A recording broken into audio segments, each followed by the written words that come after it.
आज तक न्यूज़ के मुअज़्ज़ज़ नाज़रीन अस्सलामु अलैकुम। मुअज़्ज़ज़ नाज़रीन इकराम, इससे पहले आप इस कहानी की 46 एक साथ सुन चुके हैं। अब किस्त 47 मुलाहिज़ा फरमाए। 3 फ़ोन किए थे, उनमें से 2 रस्मी से थे, तीसरा तस्वीर को किया था। उसका तो रवैया ही अजीब था, समझ में नहीं आता कि उसे दोस्त समझो या दुश्मन। मालूम होता है कि उसने तुम्हें कोई गहरी पट्टी बढ़ाई है। सुल्तान शाह ने मानी खेज लहजा में कहा, वो लाइट कार्टेज में असिस्टेंट मैनेजर के तौर पर मुलाजिम है और पिछली रात वहां रूनमा होने वाले वाकयात से बिल्कुल लाइल्म है। बाज़ाहिर ऐसा मालूम होता है जैसे वो पुरानी रंजिशों को भुलाकर दोबारा बरादराना रिश्ता इस्तवार करना चाहता है और तुम तुकीर की ज्यादतियां भी फरामोश कर दोगे। मैं इस बारे में भी बेयकीनी का शिकार हो गया हूँ।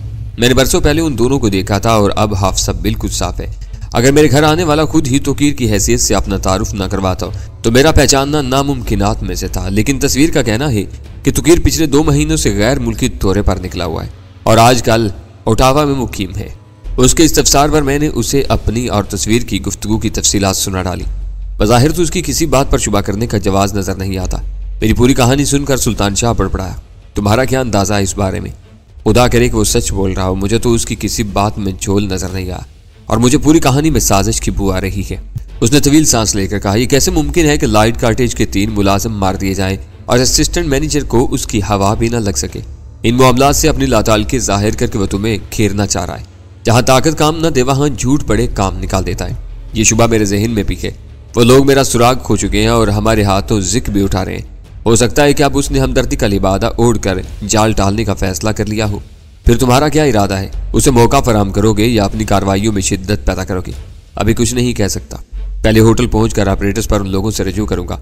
देखना यह है कि तस्वीर से मेरी गुफ्तगू के बाद उनके रवैये में क्या तब्दीली रूनमा होती है। उसकी बुनियाद पर आगे की हिकमत अमली मुरतब करना होगी। उसी असना में एक खाली टैक्सी मिल गई और हमारी गुफ्तगू का सिलसिला वहीं मुनक़ते हो गया। तो मानो या ना मानो, मुझे तो ये गहरी चाल नजर आ रही है। होटल पहुंचने के बाद सुल्तान शाह ने फिक्रमंदाना लहजे में कहा, उस गुफ्तगू के जरिए तुमने उसे ये जता दिया है कि तुम लाहौर में मौजूद हो और तुम्हें यह मालूम हो गया है कि वो लाइट्स कार्टेज में मुकीम है। नसीर खान के बयान के मुताबिक भी सिंडिकेट के सरबराह का ठिकाना वही है। इतने इत्तफाकात आसानी के साथ यकजा नहीं हो सकते। वो ठीक ही कह रहा था। तंजीम के किसी गुमनाम कारिंदे का तुकीर बनकर मेरे घर आना, एशियन सिंडिकेट के सरबराह के नाम का मुखफ़फ़ तुकीर और तस्वीर से मुशाबा होना, रमजान चचा का दरमियान में पढ़कर एक तलक तजुर्बे से गुजरना और लाइट कार्टेज का मुजरमाना वारदातों में मुलव्विस होना महज इत्तफाक करार नहीं दिया जा सकता था। मुट्ठी जो बंद थी अब बड़ी हद तक खुल गई थी। दोनों फरीक एक दूसरे से वाकिफ हो चुके थे, लेकिन फरीक सानी लूमड़ी किसी मकारी से काम लेते हुए खुले एतराफात से गुरेजा था ताकि मुझे अपने ढप पर लाकर वार कर सके। कमरे में लिबास वगैरह बदलने के बाद बिस्तर पर दराज होकर मैंने ऑपरेटर संभाल लिया। डोली नंबर 2 कॉलिंग। मैंने ऑपरेटर ऑन करके ट्रांसमीटिंग बटन दबाते हुए दुरुस्त लहजे में कहा, जो भी मेरी आवाज सुन रहा है वो कॉल का जवाब दे। ओवर। Duty room receiving. फौरन ही दूसरी तरफ से जवाब मिला था, बड़ी खुशी की बात है कि तुमने ऑपरेटर्स की तबाही का सामान खत्म करके बात खत्म करने का फैसला कर दिया। हम तुमसे रजू करना चाह रहे थे। ओवर। मुझे अपने आदमियों से अभी मालूम हुआ है, उन्होंने तुम्हारा वो पैगाम सुना था जिसमें कार की वापसी की इत्तला दी गई थी। मैं मसरूफियत की बिना पर राब्ता कायम नहीं कर सका, लेकिन अपनी शर्त के साथ अब लाइन पर मौजूद हूँ। ओवर। शर्त? कैसी शर्त? ओवर। तहय्युर अमेज लहजा में सवाल किया गया। मैं सिर्फ और सिर्फ तुम्हारे बात से बात करना चाहता हूँ। ये मुमकिन ना हुआ तो मैं अभी गुफ्तगू खत्म करके तुम्हारे इस ऑपरेटर्स को बरकी आतिस्तान की नजर कर दूंगा। ओवर। तुम बास को नहीं जानते। अगर मैं किसी और से तुम्हारी बात करवा दूं तो तुम्हें इल्म भी ना हो सकेगा। आखिर तुम इस शर्त पर क्यों अड़े हुए हो? मैं तुमसे बात करने के लिए पूरी तरह बाइख्तियार हूँ। ओवर। बास खारिज ज़्यादा चूहों की फौज का हो या तुम जैसे इंसानों का अपने तहक्कुम और लबो लहजे से अलग पहचाना जाता है। मेरा और अपना वक्त बर्बाद न करो, तुम मेरे सवालात का जवाब नहीं दे सकोगे। ओवर। हमारी दुश्वारी को समझने की कोशिश करो। दूसरी तरफ से आजाना लहजा में कहा गया, इस वक्त कम से कम हमारे 20 आदमियों के पास ये ऑपरेटर्स मौजूद है। पास इस राब्ते पर तुमसे खुलकर बात नहीं कर सकता। ओवर। वो हाकिम है और 20 उसके महकूम। अगर वो इस कदर नाकाबिले एतमाद हैं तो उनसे कुछ देर के लिए ऑपरेटर्स वापस लिए जा सकते हैं। मैंने मौका पाते ही उन लोगों में बददिली फैलाने की नीयत से शोशा छोड़ा जो इस वक्त अपने अपने ऑपरेटर्स पर हमारी गुफ्तगू सुन रहे थे, या फिर मुझे उससे राब्ते का कोई दूसरा जरिया बता दो। ओवर। दूसरा जरिया? उस तरफ से गहरा सांस लेकर हसरत अमेज लहजे में कहा गया, काश मुझे पहला जरिया ही मालूम होता और मैं उसे तुम्हारी ख्वाहिश से बाखबर कर सकता। मेरे लिए ये नामुमकिनात में से है। ओवर। और इसी पर तुम्हें बाख्तियार होने का दावा था। मैंने जहरीले लहजे में कहा, वो नहीं तो फिर अपने SO या सिक्योरिटी ऑफिसर से बात करवाओ, क्योंकि आने वाला वक्त इस पर बहुत भारी पड़ने वाला है और लाइट्स कार्टेज की पुरहेत पुरस्कार इमारत मेरे हाथों किसी वक्त भी खंडर हो सकती है। ओवर। SO online. मेरे खामोश होते ही ऑपरेटर्स पर एक नई आवाज उभरी जो मेरे लिए अजनबी नहीं थी, क्योंकि उसे मैं पिछली रात के मार्के में कई बार सुन चुका था। तुम कौन हो और क्या चाहते हो? ओवर। एक अजनबी हूं और कल शाम तक कुछ नहीं चाहता था, लेकिन लाइट कार्टेज के सामने जिस तौहीन अमेज अंदाज में मुझे रोका गया, उसके बाद मैं तुम्हारी इस मुख्तसर सी कायनात को फना करने का ख्वाह हूँ। मैं बहुत कुछ जान चुका हूँ। सुबह का सूरज तुम्हारे लिए बर्बादियों की कई कहानियां लेकर तुलू होगा। ये खुशखबरी मैं उसको सुनाने में खुशी महसूस करता जिसके इशारे पर मुझे रोका गया था। वो नहीं मिलता तो तुम ही ये नवीद उसे सुना देना। ओवर। खासे बेजिगर मालूम होते हो। दूसरी जानब से तबसरा किया गया, जिस वक्त भी आओगे हमें अपने इस्तकबाल के इख्तियार पाओगे। ऐलान करके वार करने वालों की मैं तहे दिल से कदर करता हूँ। कोशिश करूंगा कि तुम्हें जिंदा ही पकड़ा जाए। ऐसे नौवार जरा कम ही हाथ आते हैं। और हाँ, यह भी सुन लो कि तुम्हें रुकवाने वाला मैं खुद था। तुम्हारी कार को दूसरी मर्तबा उस सड़क से गुजरते देखकर मैंने खुद ही तुम्हें चेक करने का फैसला किया था। मुझे खुशी है कि मेरा फैसला दुरुस्त साबित हुआ। ओवर। तुम मेरे गधे हो माय डियर एस हो। मैंने उसका मजाक का उड़ाते हुए कहा, तुम हमें ना छेड़ते तो हम खुद वापसी का फैसला कर चुके थे। हमें तो उस शख्स की तलाश थी जो खुद को लाइट कॉटेज का असिस्टेंट मैनेजर जाहिर करके एक महफिल में जुए में 15,000 रुपए उधार मांग रहा था और उसके बाद से लापता था। वो हमारा देखने के बाद हमने समझ लिया था कि वहां हमारी दाल निकल सकेगी और तुम्हारे एस्टेट मैनेजर को हमें बाहर कहीं घेरना होगा। लेकिन बदकिस्मती से तुम खुद ही हमसे उलझ बैठे और अब मेरा अंदाजा है कि अपने मैनेजर के खपलों में तुम लोग बराबर के शरीक हो। अगर आज रात 10 बजे तक हमें उधार की रकम ना मिली तो अंजाम बहुत बुरा होगा। 15 लाख भी हमारे 15,000 का अजाला न कर सकेंगे। ओवर। वो बहाना मुझे फिलबदी सूझा था, लेकिन दूसरे सिरे से बोलने वाले का रद्द अमल हैरान कुन था और वो अपने बारे में मेरे किए गए तबसरे को बिल्कुल फरामोश कर बैठा था। हमारा मैनेजर जुए में 15,000 उधार हारा है। शायद तुम उसके रुतबे से लाइल्म हो जिस पर इतना बड़ा इल्जाम लगा रहे हो। वो लाइट कॉटेज का बेताज बादशाह है। न जाने कितने 15,000 अपने एक इशारे से अदा कर सकता है। इस बारे में यकीनन तुम्हें बेवकूफ बनाया गया। ओवर। खूब, मैंने तंजिया लहजे में कहा। तो इसका मतलब ये हुआ कि अपनी सरगर्मियों के लिए तुम उसी बेताज बादशाह के सामने जवाबदेह हो, अपने बिल में वो कितना ही फराग दिल क्यों ना हो। बाहर बिल्कुल कंगाल होता है। तुम रुतबे की बात कर रहे हो, मैं उसके नाम से लेकर शजरा तक से पूरी तरह वाकफियत रखता हूँ। ओवर। तुम्हारा पैगाम उस तक पहुंचा दिया जाएगा। तुम्हारे दावे में कोई हकीकत हुई तो वो खुद ही तुमसे रुजू कर लेगा, लेकिन मैं ये जरूर जानना चाहूंगा कि तुम कौन हो। ओवर। मैं सिर्फ कर्ज ख्वाह हूँ, मेरा मामला उसी से है। क्या यह दुरुस्त है कि तुम्हारा आका वही है? ओवर। गैर जरूरी बातों में उलझाने की कोशिश मत करो। अगर तुम्हारी धमकियों में जरा भी वजन है तो मैं तुम्हारा मुंतजिर रहूंगा। मुझे यकीन है कि हमारा स्टेट मैनेजर मकरूज नहीं हो सकता। ये सब तुम्हारे हीले हैं। Over and all. उसने अपनी जानिब से गुफ्तगू का सिलसिला मुनक़ता कर दिया। मैं चाहता तो बात आगे बढ़ा सकता था, लेकिन इसमें कोई फायदा नहीं था। मुझे जो कुछ मालूम करना था वो मेरे इल्म में आ चुका था। एक तरफ तस्वीर ने अपने स्टेट मैनेजर की हैसियत का एतराफ़ करते हुए बताया था कि वो पिछली रात के वाक़यात से लाइल्म था, क्योंकि लाइट्स कॉटेज का सिक्योरिटी ऑफिसर अपने मामलात में खुद मुख्तार था और दूसरी तरफ सिक्योरिटी ऑफिसर तस्वीर को उस इमारत का बेताज बादशाह करार दे रहा था। मुझे महसूस हो रहा था कि अब हालात तेजी से रुख बदलने वाले थे और एक बार हालात के धारे पर बैन निकलने के बाद वाक़यात को लगाम देना मेरे लिए या किसी के बस से बाहर हो सकता था। नसीर खान दफ्तर से बरामद होने वाला आखिरी आदमी था। उस वक्त मेरी रस्ट वाच में 5:05 हो रहे थे और मेरे जहन में नफरत और इंतकाम के कोंदे लपक रहे थे। उस वक्त मैं अपनी जद में आने वाली हर उस चीज को निस्तो नाबूद कर देने पर तुला हुआ था जिसका तोकीर तस्वीर या A2 की तंजीम से कोई वास्ता हो। सुल्तान शाह ने बहुत कोशिश की थी कि मुझे इस मूड में तनहा न छोड़े, लेकिन मैंने उसकी हर कोशिश को नाकाम बना दिया, क्योंकि यक बयक मेरे पास वक्त नहीं रहा था और मैं हर कीमत पर जल्द अज जल्द कराची पहुंचने के लिए बेचैन था। पिछली रात सोने से पहले हमने एक प्रोग्राम तय किया था कि सुल्तान शाह लाहौर में अपने मरासिम को पुरकार लाकर मुनासिब मिकदार में आतिशगीर मादा और चंद मुतफर्रक नौइयत के बम हासिल करेगा। फिर हम सारा दिन अपने कमरे में आराम करने के बाद शाम 5 बजे से पहले एशियन सिंडिकेट के दफ्तर पहुंचेंगे और दूर से उसकी निगरानी करते रहेंगे।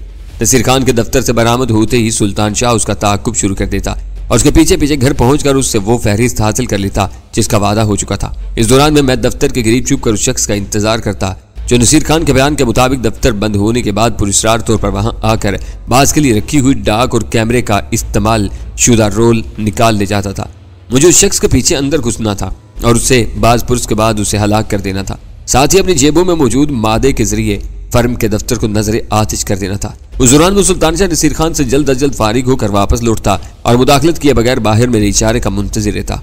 किसी दुश्वारी की सूरत में मेरा हाथ बटाने के लिए वो भी अंदर घुस पड़ता, वरना तंजीम के उस अहम कारोबारी ठिकाने को नजर आतिश करके हम वापस हो रहे थे। लेकिन वो दिन ही शायद कुछ खराब था। सुबह सुल्तान शाह प्रोग्राम के मुताबिक रवाना हो गया तो मैंने सोचा कि क्यों ना वक्त गुजारी के लिए नीचे उतरकर किसी कॉल ऑफिस से गजाला के घर बात की जाए।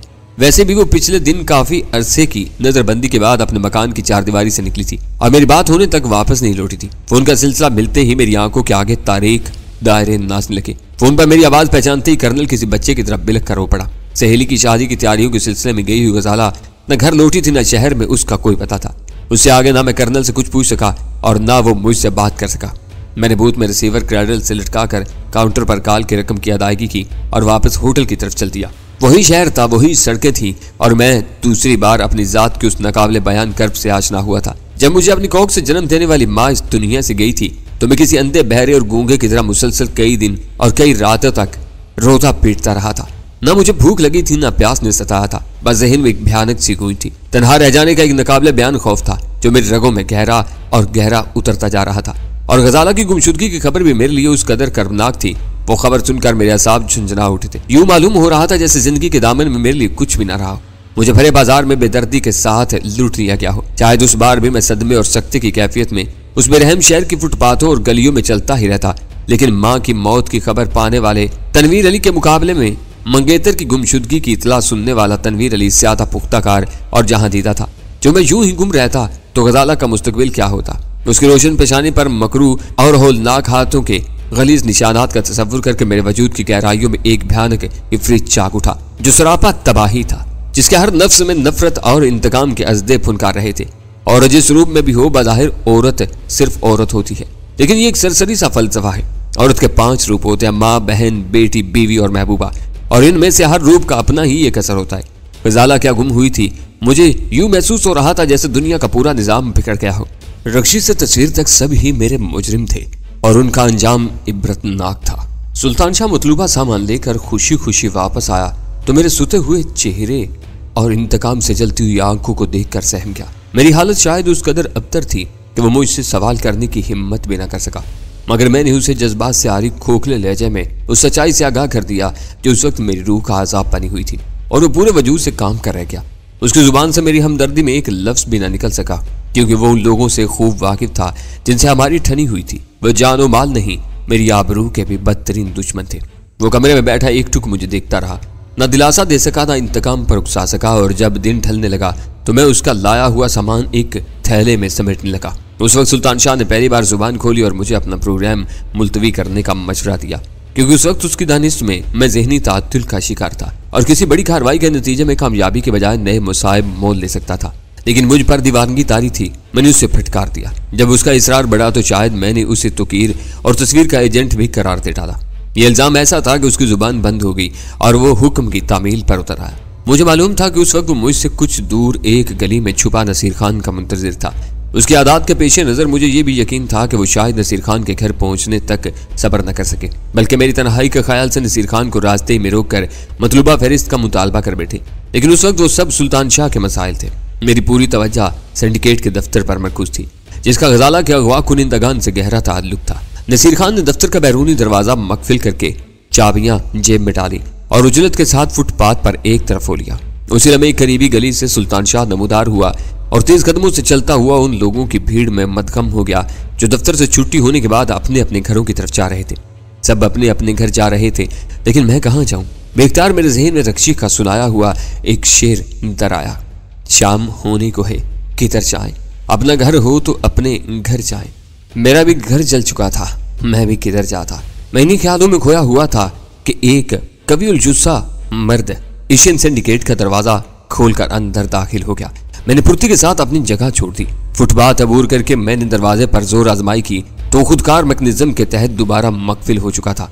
मैंने जेब से एक मुड़ा हुआ तार निकालकर कुफल पर किस्मत आजमाई की और चंद सानियों बाद मैं भी अंदर दाखिल हो चुका था। दरवाजा बंद होते ही बाहर से आने वाली आवाजों से रिश्ता टूट गया। दफ्तरी इमारत में गहरे सन्नाटे का राज था। अलबत्ता आगे किसी कमरे के खुले हुए दरवाजे से रोशनी आ रही थी। मैंने अपने शाने से लटका हुआ बैग उतार कर एक तरफ रख दिया और लाइट काटेज के एक मुहाफिज से छिना हुआ बेआवाज रिवाल्वर निकालकर दबे कदमों रोशन कमरे की तरफ हो लिया। मैं पंजों के बल दरवाजे के सामने पहुंचा तो वही कवि उलजुस्सा शख्स दरवाजे की तरफ पुश्त किए मेज पर कुछ काम करता नजर आया और अचानक ही मेरी ज़हनी रो बहकी। वह मेरे दुश्मनों का हरकारा था। दुश्मन मेरे जाने पहचाने थे, लिहाजा मुझे उससे कुछ पूछ कछ की जरूरत नहीं थी। मैंने आगे बढ़कर पूरी कुव्वत से उसकी पुश्त पर लात रसीद की और वह हल्क से करिया सी आवाज निकालता हुआ मुंह के बल जमीन पर गिर गया। उसे बेचकर के वो संभल कर मेज की सतह से उठता। मैंने रिवाल्वर के आखिरी दस्ते से पूरी कुव्वत से उसके सर के अकबी हिस्से पर जरब लगाई और उसने कराते हुए हाथ पैर ढीले छोड़ दिए। गजाला के अगवा के बाद वो दुश्मन का पहला आदमी था जो मेरे कब्जे में आया था। उस वक्त मुझ पर दरिंदगी सवार हो रही थी और मैं उसे अपने हाथों से उधेड़ना चाहता था, लेकिन खोपड़ी पर चोट खाते ही उसने जिस अंदाज में हाथ पैर ढीले छोड़ दिए थे उससे मुझे शदीद मायूसी का सामना करना पड़ा और मैंने बददिली के आलम में रिवाल्वर जेब में डाल लिया। कैमरा जो मेरे हमले के वक्त शायद उसके हाथों में था फर्श पर गिरकर चिकना चूर हो चुका था। मैं मायूसाना अंदाज में कमरे का जायजा ले रहा था कि अचानक मुझ पर 14 तबक रोशन हो गए, क्योंकि वो शख्स मेरी बेखबरी में किसी हल्के परिंदे की तरफ फिजा में उड़ता हुआ मेरे ऊपर आन पड़ा था और मैं उसकी झोंक में अकबी दीवार से टकराकर फर्श पर ढेर हो गया। यह गनीमत था कि मैंने रिवाल्वर जेब में डाल लिया था। अगर वो मेरे हाथ में होता तो उस शदीद जिस्मानी तसादुम में यकीनन मेरे कब्जे से निकल गया होता। मैं फर्श पर पड़ा हुआ था और वो किसी देव पैकर अफरीद की तरह दोनों हाथ फैलाए दोबारा मुझ पर टूट पड़ने की तैयारी कर रहा था। मैंने उन चंद ही सानियों में उसकी वहशियाना कुव्वत का अंदाजा लगा लिया था और अच्छी तरह समझ रहा था कि अगर वो इस बार मुझे छाप बैठा तो मेरे लिए उसके वहशियाना चुंगल से निकलना मुहाल हो जाएगा। लिहाजा मैंने फुर्ती से रिवाल्वर निकाला और उसे संभले का मौका दिए बगैर उसके सीने पर फायर कर दिया। उसके हल्क से एक सिसकारी निकली और वह गजबनाक अंदाज में मुझ पर टूट पड़ा। गोली अगर उसके दिल में नहीं तो दिल के आस पास ही लगी थी, जिसकी वजह से वो अपनी फुर्ती बरकरार न रख सका। मैं फर्श पर पड़े पड़े एक तरफ से रखा और वो किसी कटे हुए शहतीर की तरह मुंह के बल फर्श पर आ रहा था। मैंने फुर्ती के साथ उठकर एक बेआवाज गोली उसकी खोपड़ी में भी उतार दी। जब वो तड़प तड़प कर मेरी आंखों के सामने दम तोड़ रहा था तो अचानक मुझे बाहर एक आहट सुनाई थी और मेरा दिल उछलकर हल्क में आ गया। न जाने वो कौन था और कैसे वहां घुस आया था। एक शिकार तो मैंने नीम बेखबरी में मार लिया था, लेकिन दूसरे के बारे में मुझे ज्यादा खुशफहमी नहीं थी। लिहाजा मैं अपनी जगह छोड़कर तेजी से दरवाजे की ओट में हो गया। आहट मादूम हो गई।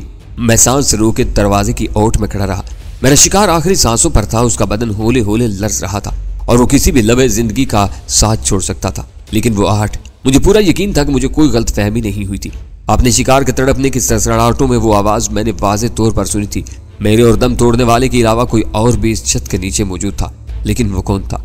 एक सानिये के लिए मेरा जहन सुल्तान शाह की तरफ मबजूर हुआ, लेकिन उसकी जिम्मेदारी खासी दुश्वार थी। उसे नसीर खान का ताकुब करते हुए उसके घर जाना था और वहां उससे फहरिस्त लेने के बाद दोबारा वापस आना था। वापसी के बाद उसे सिंडिकेट के दफ्तर से बाहर रुक कर मेरा या मेरे इशारे का इंतजार करना था। उसे तलब करने के लिए मुझे अपने जाती पिस्तौल से फायर करना होता और धमाके की आवाज सुनते ही मेरी मदद के लिए दफ्तर में दाखिल हो जाता। अव्वल तो उस मुख्तसर सी मुद्दत में सुल्तान शाह का वापस लौटना मुहाल था। दोम ये कि तयशुदा प्रोग्राम के मुताबिक मैंने उसे मुदाखलत का कोई इशारा नहीं दिया था। लिहाजा उस इमारत में मेरे और मर्द वाले के अलावा अगर कोई तीसरा मौजूद था तो कम अज कम वो सुल्तान शाह हरगिज नहीं था। जहन में ये ख्याल वाज़ेह होते ही बेआवाज पिस्तौल के दस्ते पर मेरी गिरफ्त मजबूत होगी, लेकिन दफ्तर की महदूद फिजा में सन्नाटा ही गो मुसल्लत रहा। ना कोई आवाज थी न आहट। मेरा शिकार दम तोड़ चुका था और मेरे कानों में बस अपने ही सांसों की बिखरी बिखरी बेतरतीब सी आवाजें आ रही थी। मैंने बैग एहतियात से वहीं फर्श पर रख दिया। मुझे इंतजार करते ज्यादा देर नहीं हुई थी, लेकिन माहौल के तनाव से मेरे हिसाब चटकने लगे। दिल चाहा कि सारी एहतियात को बालाए ताक रखकर पिस्तौल की नाल सीधी करके बाहर निकल जाऊं, लेकिन उसी लम्हे एक आवाज पैदा हुई, जैसे चलते चलते अचानक ही किसी के जूते का तला पुख्ता फर्श से रगड़ खा गया हो। मैं दरवाजे की ओट में चौकन्ना हो गया। लहजा भर बाद ही मुझे अपने सांसों पर काबू पाना पड़ा, क्योंकि कोई खुले हुए दरवाजे के एन बाहर मौजूद था। मैंने सर घुमाकर अपने दुश्मन की बेजान लाश का जायजा लिया और नवार्द के अंदर दाखिल होने का इंतजार करने लगा। मरने वाले की लाश ऐसी जगह पड़ी थी कि दरवाजा खुला होने की सूरत में उसे बाहर से बखूबी देखा जा सकता था।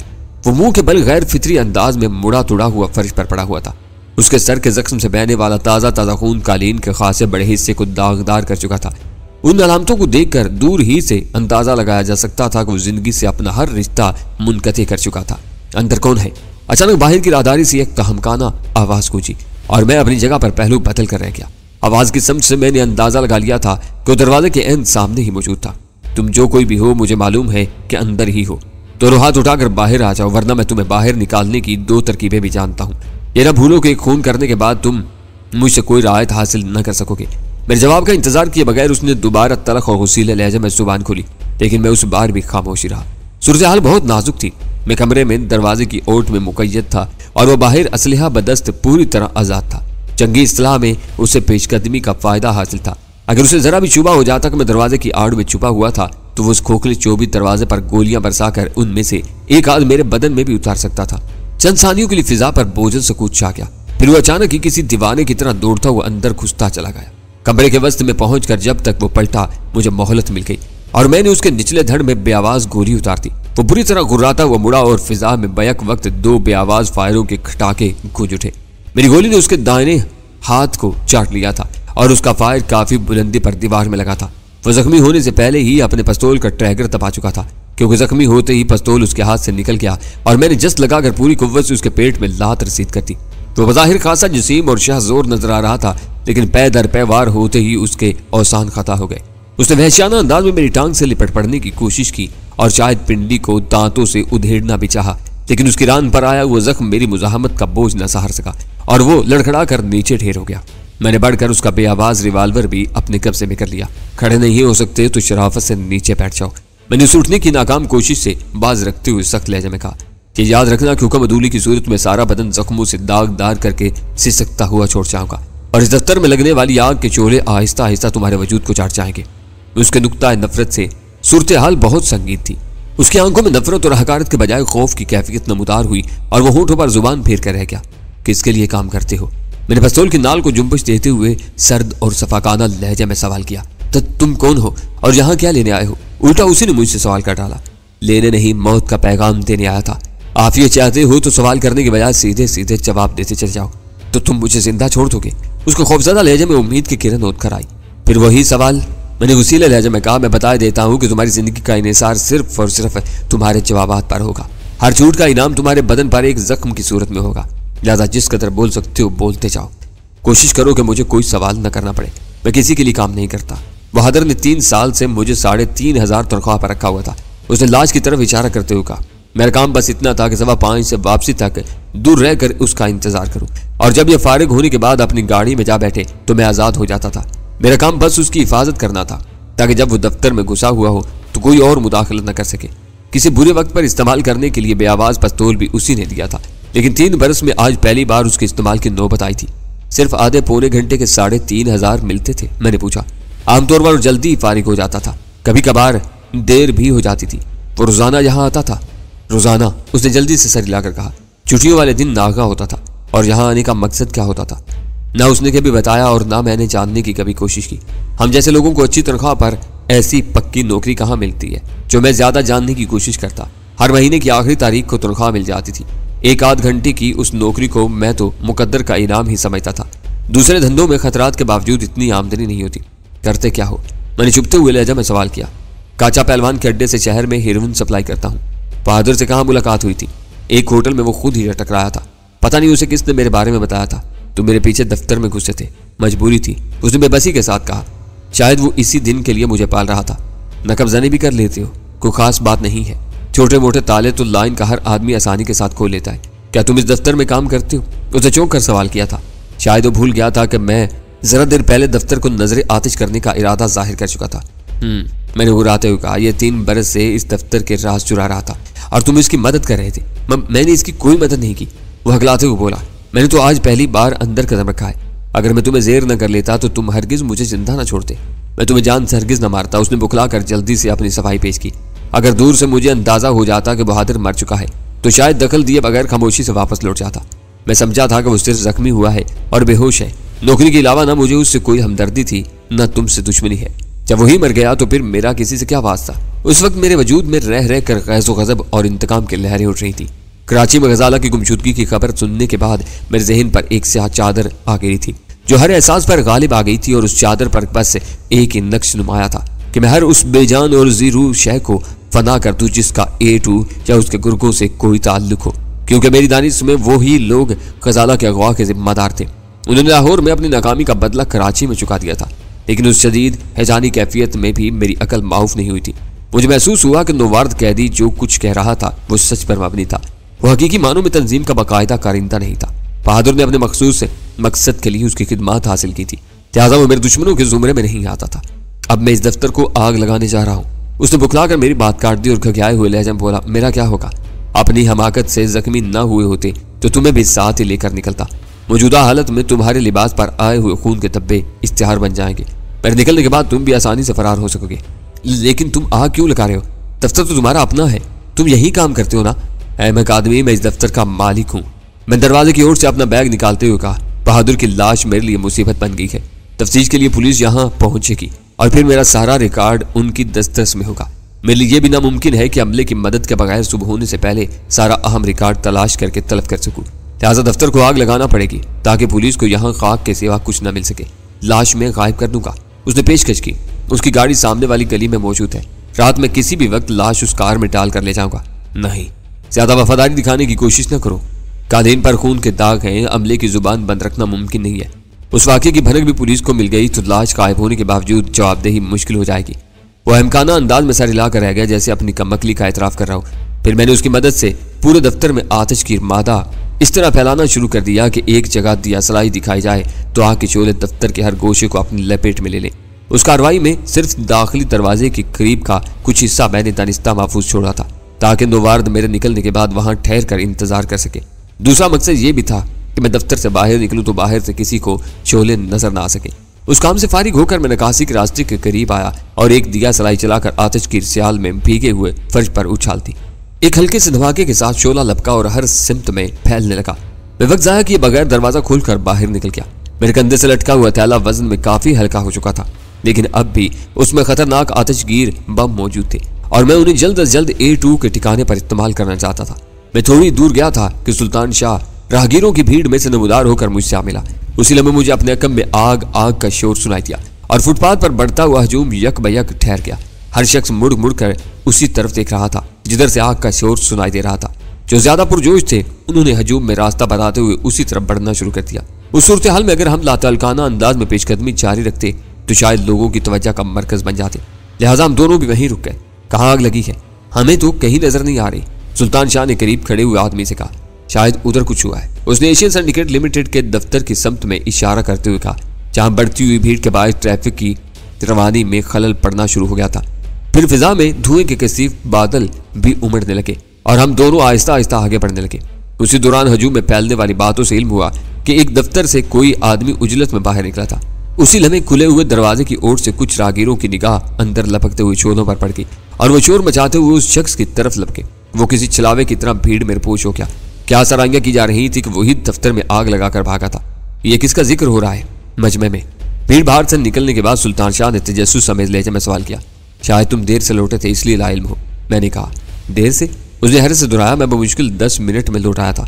मुझे तुम्हारी फिक्र थी, लिहाजा घर तक नसीर खान का पीछा करने के बजाय उसे पार्किंग लॉट में अपनी कार के करीब ही चा लिया था और वहीं से फरिश्त लेकर आया था और उसी मुद्दत में एक संगीन खतरा पैदा होकर टल गया। मैंने सपाट लहजे में कहा, दफ्तर में आने वाला अकेला नहीं होता था, एक आदमी पोशीदा रहकर उसकी हिफाजत किया करता था। मैं उसके पीछे अंदर घुसा और उसे मार डाला। उसी लम्हे दूसरा आदमी मेरे पीछे अंदर आ घुसा। सितारे ही अच्छे थे कि उसे भी सैर कर लिया। वो जख्मी था इसलिए मैं उसे अंदर छोड़कर निकला था। वो मेरे बाद फरार होते हुए देख लिया गया होगा। शायद लोग उसी को आतिशजनी का जिम्मेदार समझ रहे हैं। तुमने उसे जिंदा क्यों छोड़ दिया?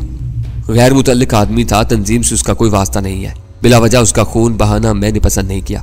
जब तक एक मकसद सामने हो तो असूल खुद ब खुद मुतय्यन हो जाते हैं। ठीक कह रहे हो, उसने नासेहाना लहजे में कहा, लेकिन मैं देख रहा हूँ कि इस वक्त तुम अपने आपे में नहीं हो। मैं मानता हूँ कि भाभी की गुमशुदगी बहुत तशवीशनाक वाक़या है, लेकिन उसकी बाजियाबी के लिए तुम्हारी सलामती बहुत अहम है। खुद पर काबू पाने की कोशिश करो, ऐसा ना हो कि कोई उलझन मोल ले बैठो। मैं ठीक हूँ और अब जल्द अज जल्द कराची पहुंचना चाहता हूँ। यहाँ ठहर कर हम उन्हें गजाला के साथ ज्यादतियों का मौका फराहम करेंगे। मैंने सिगरेट सुलगाते हुए कहा, चलो अभी एयरपोर्ट चलते हैं। सुल्तान शाह तो वापसी पर तुला ही हुआ था। जो भी पहली परवाज मिली उसी से कराची रवाना हो जाएंगे। इस वक्त वहां तुम्हारी ज्यादा जरूरत है। अभी नहीं, जाने से पहले एक काम और करना है। मैंने सर्द और ख्याल अंगेज लहजे में कहा। फिर वही जिद वो चिढ़ कर बोला, इसीलिए मैं कह रहा हूँ कि तुम अपने आपे में नहीं हो। मोहब्बत की तरह इंतकाम का जज्बा भी इंसान को अंधा कर देता है। लाइट्स कॉटेज एक वसी व अरीज महल है। वहां कोई उचटती हुई कार्रवाई करके तुम तुकीर या तस्वीर का कुछ भी नहीं बिगाड़ सकोगे। तस्वीर ने अपनी मासूमियत और लाइल्मी जाहिर करके मुझे अपने जाल में फांसने की कोशिश की है। वापसी से पहले मैं उसे चेताना चाहता हूँ कि मैं उसकी नीयत से अच्छी तरह वाकिफ हूँ। फिर अब किधर का इरादा है? बस टैक्सी रोको, मैंने सख्त लहजे में कहा और वो एक गहरा सांस लेकर रह गया। कुछ दूर चलने के बाद हम एक टैक्सी हासिल करने में कामयाब हो गए। सुल्तान शाह ने ड्राइवर के पहलू में निशिस्त संभाल ली और मैं अकमी निशिस्त पर बैठ गया। वो जाड़ों के दिन थे और 6 बजे से ही फिजा में गहरा धुंधलका फैल चला जाता था, जो मेरी दानिश में काम करने में मुआवन साबित हो सकता था। शहर के हंगामों से गुजरने के बाद टैक्सी मुल्तान रोड के वीरान इलाके में पहुंची तो मैंने ड्राइवर से कहा, बस कुछ दूर चलकर तुम टैक्सी हमारे हवाले करके चुपचाप नीचे उतर जाओगे। दिमाग खराब हुआ है तुम्हारा? ड्राइवर मेरी बात काट कर बुरी तरह भड़क उठा। उसी के साथ उसने ब्रेक लगाकर टैक्सी रोक दी। उसके तेवर खासे जारहाना नजर आ रहे थे।